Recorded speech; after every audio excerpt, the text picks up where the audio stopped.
about storage. And for this peculiar doodle, I thought it might be interesting to come back to the overgrown wheel. This character that we've seen a few times in the past doodles. So the last time we've seen it kind of doing some preparation for its next adventure, for its next journey towards the new remnants of a creature. And in the very last doodle, we've seen it searching for some direction towards where to go. And something that's actually quite interesting with this doodle is that if we go back to the first time that we saw the overgrown wheel, it ended up generating these 3 new characters from the memories from the remnants of the peaceful demon.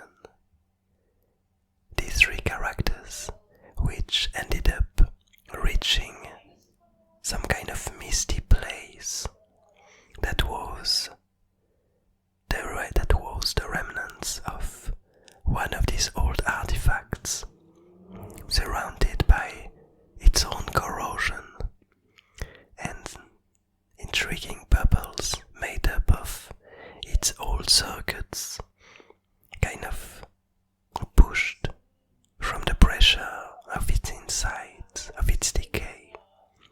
And so we had these 3 characters reaching this place. And now in this peculiar doodle, we see the overgrown wheel itself managing to find this isolated place. And so we see it acquiring the knowledge from this decaying character. So as we discussed previously, the overgrown wheel is somehow able to listen to the whispers of the plants that grow on remnants of old characters, that grow on the decaying bodies, on the skulls, on the skeletons of old characters. But here it's a bit peculiar, in the sense that the plants that grow on top of this old artifact creature, artifact being, aren't really plants at all. They are just the circuits that kind of emerge from itself, that kind of blew up from the intense pressure that built up over the years, over the decades, inside of this ancient artifact. And it might be why the overgrown wheel needed some preparation to find it. Because usually it does simply follow the smell and the sense of these peculiar graveyard plants. But here it needed to get attuned to the smell of corrosion that emerged from these intriguing bubbles created by the tubes that emerge from these old artifacts. And so we see her kind of reaching this place and starting to listen to these whispers, to the memories and the will of these old artifacts, and starting to recreate something, a new being, a new entity, a new trinket from these memories. And the trinket she's creating is actually quite an interesting one, because unlike the last time that we saw her, she's not creating characters here, she's not creating beings per se, but she seems to be creating an intriguing mechanisms from the memory and the will, the lost will of this ancient artifact. And the way that I interpret it, this gigantic trinket from which we only see parts of, the way I understand it is that this is a mechanism that holds memory, as if what the was to gather information and keep the memory of the Abyss Garden, to record what was happening, and to keep it as information for the future. And that's kind of the link to the word of the day, which is storage. This new trinket that is being created seems to be some kind of storage system that holds all the information that one character could give it. And that's actually something that could become quite interesting, in the sense that we know that at some point the Abyss emerged while the artifacts were already here, and the artifacts decided to stop fighting it and kind of went into a limbo, as if feeling some kind of burden, as if feeling that they did something to bring the Abyss that they shouldn't have done, and it's their fault for its spread, and they're kind of repenting for their sins by refusing to live on, by going into this state of limbo and refusing to interact with the world anymore.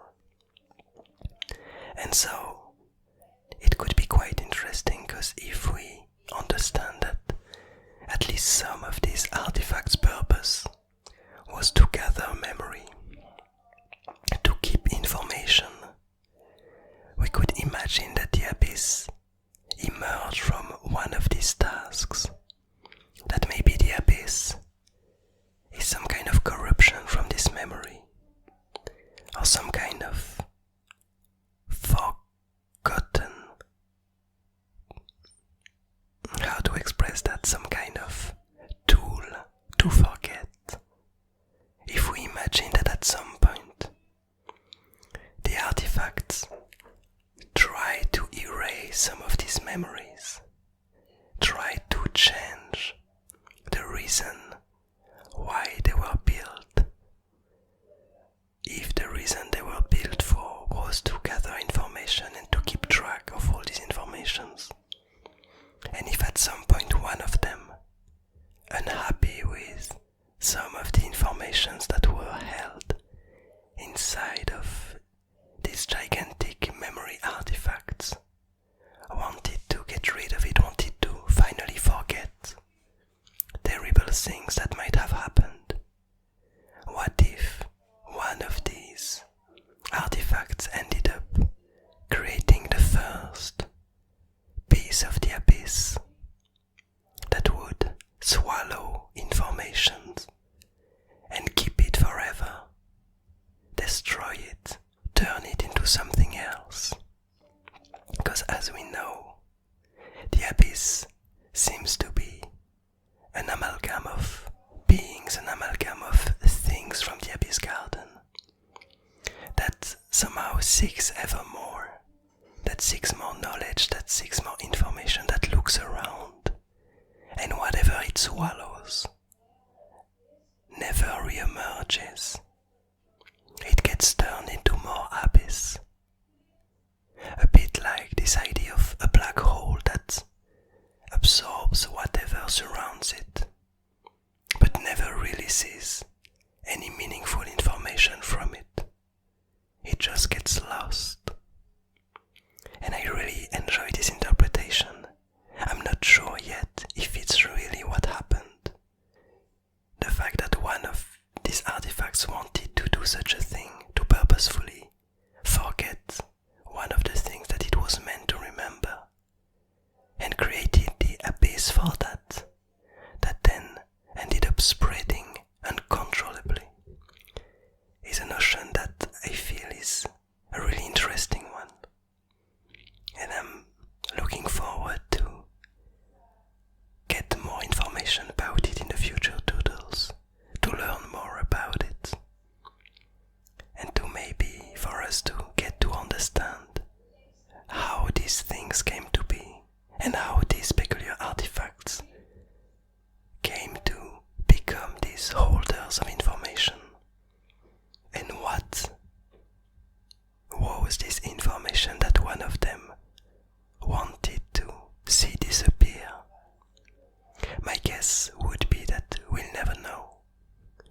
the abyss swallowed it.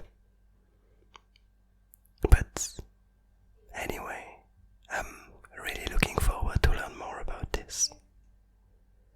I hope you enjoyed this doodle. I hope you're having a nice day, a nice evening, a nice morning.